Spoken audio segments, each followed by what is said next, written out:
What's going on, guys? Welcome back to the channel. Thank you for 1,000 subscribers. We just hit that recently. This is the new project. The market's not that great right now. I tried to sell this car as is, and I just get lowball offers, so we're going to part it out. So in this video, we're going to go over how to remove a transmission, T5, T45, TR3650, T56, just a manual transmission. They're all the same for the most. They're not all the same, but removing them is a similar process. This car, I believe, has a TR3650 in it, and it has a 4-valve Cobra motor. So, yeah, we're going to get right into it and start parting it out. So, let's go over the first couple things you need to do. I'm pulling the trans out of this, obviously part it out, like I said. You may just be doing a clutch. You may be pulling the motor, which I would highly recommend removing the trans off the motor before pulling the motor. I just think it's a lot easier to get it out of the engine bay, more space, more room, and I also think it's harder to make them together under the car, but I think it's worth it in the end. First things we need to do is we need to pull the starter out of the bell housing, or off the motor, whatever you want to call it. We need to remove the exhaust, we need to remove the drive shaft, and then we have to take apart the the center console to get access to the shifter and free up the shifter. I would recommend removing the shifter when doing this. And then we also need to do the cross member and the clutch cable, and then whatever sensors or reverse light sensor. On this car, it's got a speed sensor, actually a T5 for a Fox body does as well. We need to unplug all those first, and then we're just going to unbolt it from the bell housing and drop it down. It's possible to do this by yourself. I've done it with a T5. I am going to do this by myself on this car. Obviously, having help from a friend makes things a lot easier, but let's get into it. Okay, so as you guys can see, I've already pulled off a portion of the exhaust on this car last night.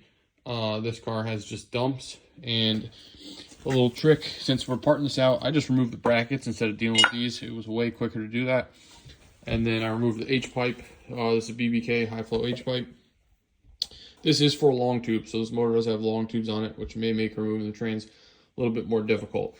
For starters, while I'm still clean, we're going to get in the car right here, and we are going to take apart the center console, remove the shifter boot, bezel, all that, and then while I'm clean, obviously that's why we're doing this first. And then we're going to go underneath, and the drive shaft's still in it, so we'll be pulling the drive shaft. Okay, as you can see, we've removed, I thought I had to remove the whole center console, and Fox body is a lot easier to do that. I just removed the shift boot / bezel, one plug there for the lighter. You may have a different one depending on the year of your new edge. And then we just removed the little shift boot, and then I also took off the shifter handle, so now this should be able to drop right down when the time comes. You can see we have one plug right there, so we're just going to go underneath. I believe that's our speed sensor.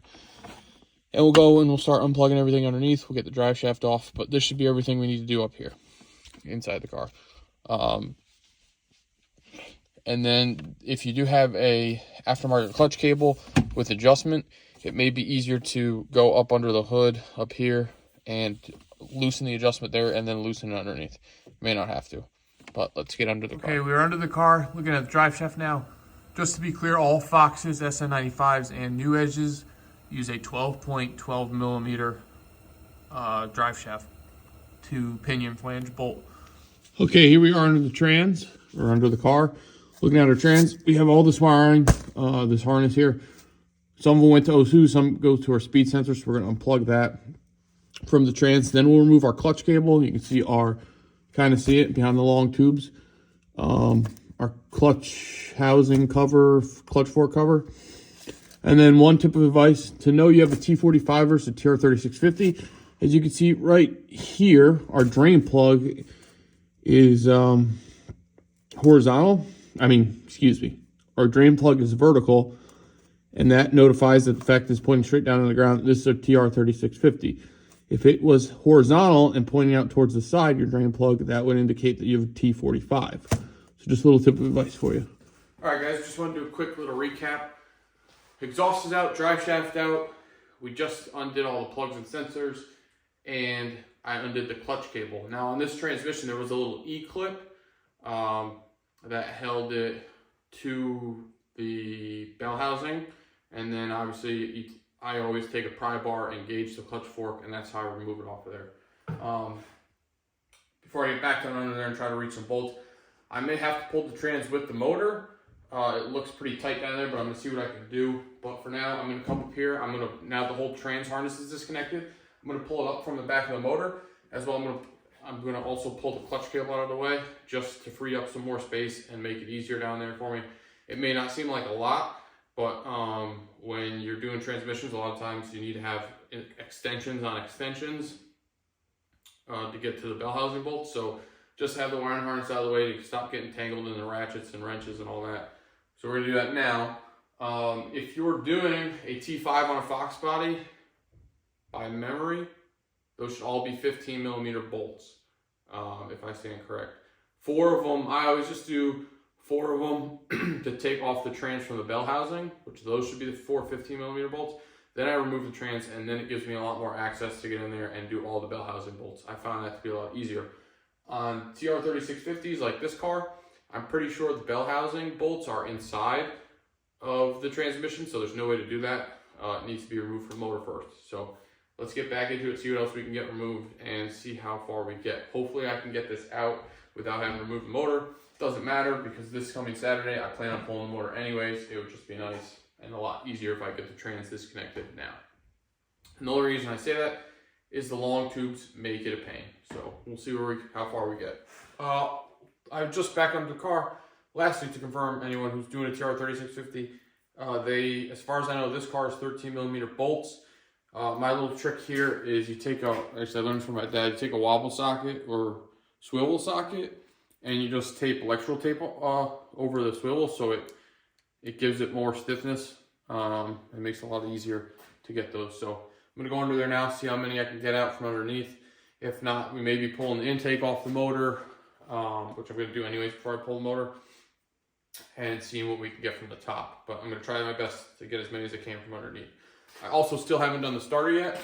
I want to say those are also 13 because they look very similar. Hopefully that's the case. I'm not sure, but we'll see when we get under there.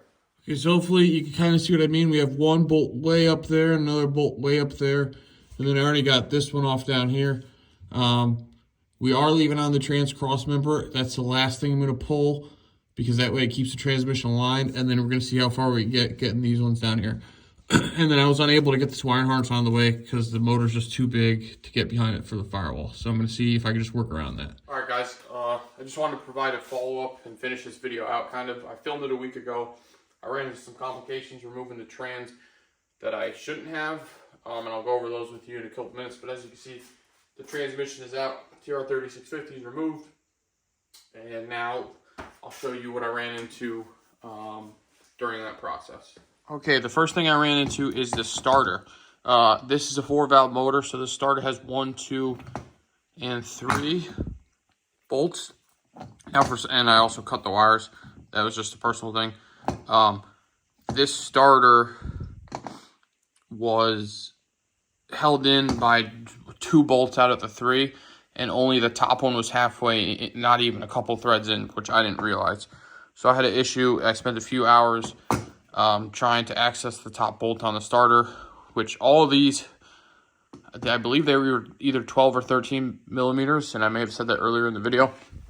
And now to get access to that in a 4-valve scenario, and the hardest thing was this has long tubes, and you can't really remove the long tubes unless the K-member is dropped or the engine's pulled. So to do that, I snuck in here. I also took off the nut on this motor mount. Let's see if I can show you. I snuck right up through here, back with like 1.5 foot of extensions and a wobble socket or the swivel socket, and we were able to get that top bolt. So then the transmission came free from the motor. And then my next issue is because this car has long tubes, I didn't pull the O2 sensors. I don't think I could show you.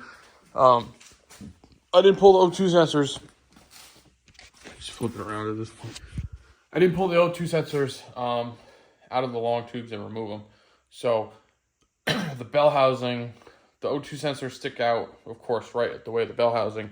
So this is the bottom of the car, right? And then the O2 sensor is getting stuck in these ridges here. Actually, you can see it right here. And that was my issue there. So then, of course, with a little bit of heat, the O2 sensors came out, and then the trans dropped and came right out. So there you have it. So anyways, long story short, the trans is out. Trans cross member was the last thing I did because that was supporting it. And then they leak from the tail shaft when the drive shaft is removed. So this pissed like 5 quarts of fluid all over the floor, which is expected. It's a lot easier to do with a lift. You keep the transmission a little bit more level, but it's out. And I'm still parting out this car. I've sold a couple of things. I've sold the seats out of it. I have Cobra brakes and 13-inch rotors right here, and anything else I'm pulling off it and trying to sell. If you're local, I'm in northwestern Connecticut area. If you're local and you need anything, let me know. Everything is for sale except for the rear axle, and I'm trying to keep it a roller right now so I can push it outside. And hopefully this coming weekend or the next few weekends, I'm looking at getting another project or something. But I do still need to get my car pulled back in here. My black 87, we got to get that worked on. And I'm trying to film more and more as I can. It's just hard. This is a part of our car, so there's really not much content to make from it or to film. And then my buddy Paul, we got to do his motor, finish that up, and get that installed in his car. Yeah, so thank you guys for watching. Like, comment, subscribe if you haven't already. And hopefully I'll see you guys in the next one fairly soon. And yeah.